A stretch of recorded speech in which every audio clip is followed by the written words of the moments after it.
This is really dystopian, really fucking weird. 3 days ago, the Osbourne family are looking into making a digital Ozzy from digital DNA. What the fuck does this mean? Let's find out. The Osbourne family are working with Hyperreal to create a digital Ozzy avatar built from what Jack Osbourne called the digital DNA of Ozzy Osbourne. Voice, image, and movement. What is Hyperreal before we move forward? What is that? Okay, this is very, very weird. Why does he look like fucking Scarface here? What's the difference between this and just like an AI prompt? Oh my God, it looks so uncanny. It doesn't even look, bro, for a company that's like called Hyperreal, why does this look like shit? This isn't even like the Notorious B.I.G. What? He looks like a GTA character. Am I supposed to be amazed by this? Stan Lee. Imagine if you could have a real conversation with Stan Lee today. What would you ask him? What does it feel like to be dead? The original idea for this came about, I worked with Stan when this was Stan Lee's Kamikaze Expo and Stan Lee's Los Angeles Comic-Con. We said, wow, if we could create an experience, use an avatar of Stan, it isn't Stan, it's an avatar, as a portal for new fans. If it's the reason they pick up their first Spider-Man book and read it, then we've done something good that day. I'm gonna keep it a fucking buck. If you're a kid and you have no idea who Stan Lee is, I don't know if okay, RIP, no disrespect, but I don't know if walking up to a AI virtual avatar of this like old white man I know nothing about is going to convince me to pick up a Spider-Man comic. I'm just saying, no disrespect. I think Stan would have said. It really makes my day to share my passion for Marvel with all of you. There were two major technology companies. One is Proto Hologram, which builds the box, which is the vehicle to convey it. The second was Hyperreal. We worked with Hyperreal, bro. It looks like a fucking video game. What is Hyperreal?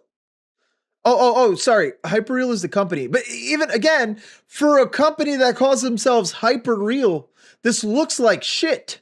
Them to take everything we could get, Stan's con appearances, the panels he did at LA Comic-Con, his red carpet appearances, all of that to get fed in to sort of create the vocabulary. And then that's powered by an AI. How would you like to be remembered by fans? I'd love to be remembered as a guy who helped bring people together through the power of storytelling and imagination. What are your plans for the future? Bro, that looks like shit! That looks like shit! Anyway, that's Hyperreal. Okay, so rereading this, the Osbourne family are working with some dog shit company that's going to stain the legacy of the Prince of Darkness to create digital Ozzy. Hyperreal describes themselves as the future of immersive art avatar entertainment. Per their site, the company says it was founded by digital human performance veterans with leadership experience on Academy Award-winning VFX films, and that their patented digital DNA platform is designed to create highly authentic avatar performances that are estate approved, authenticated, and scalable for arena-sized presentations. If I'm reading this correctly, they basically want to sell like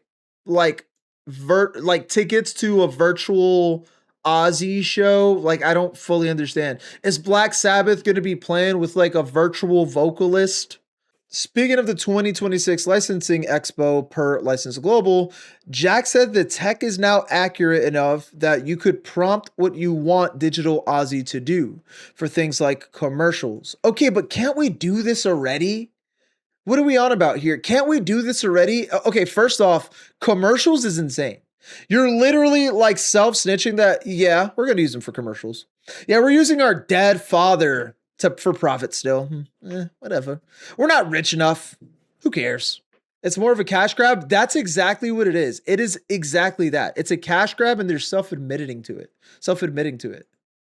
Yeah, let's exploit the dead. Why not?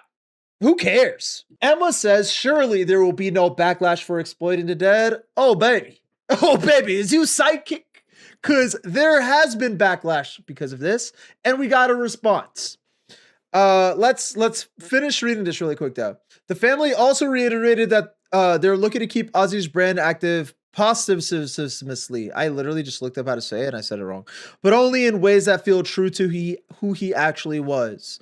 With Jack noting past internal debates over licensing decisions.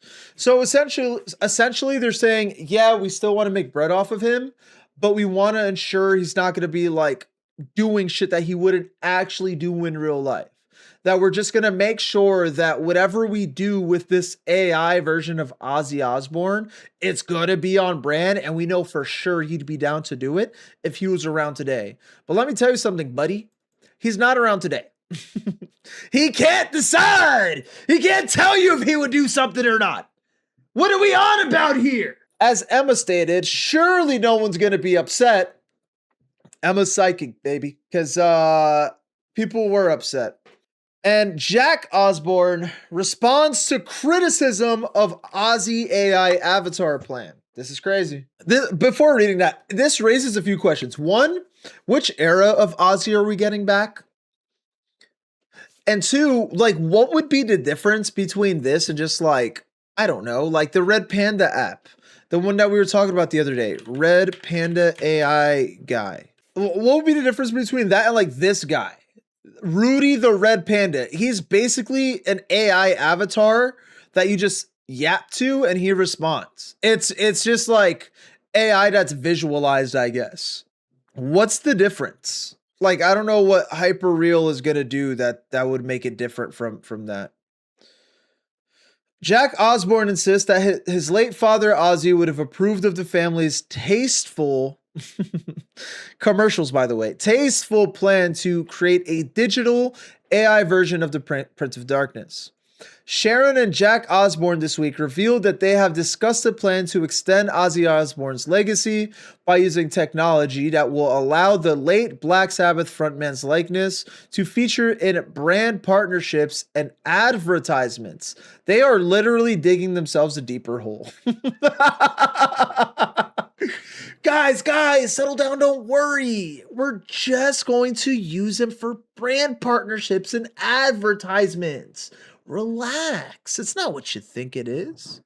That announcement was met with fierce criticism from fans online, some of whom said it was a ghoulish cash grab. So Jack Osbourne states, we actually talked about it before he passed, about doing something like this. So yeah, I know he would be into this. The digital Ozzy plan sees the family teaming up with Hyperreal for the project. They are calling the enduring legacy of a rock icon and his family, Ozzy Osbourne and the Osbournes.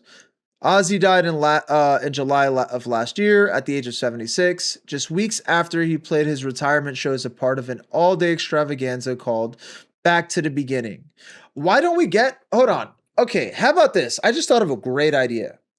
I just thought of an amazing idea. If we're going to profit off of Ozzy, why not do a Back to the Beginning like live album? Does that exist? Hold on, that might exist already. It doesn't exist. Why don't we do like a Back to the Beginning live album?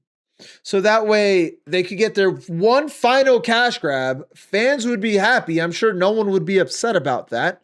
Why? And there's like no controversy. Why do we need to like stain the dude's legacy and just keep banking off of his likeness, bro? Just make that album and do tons of merch for it? Yeah, do a Back to the Beginning live album, a fuckload of merch. You'll make money.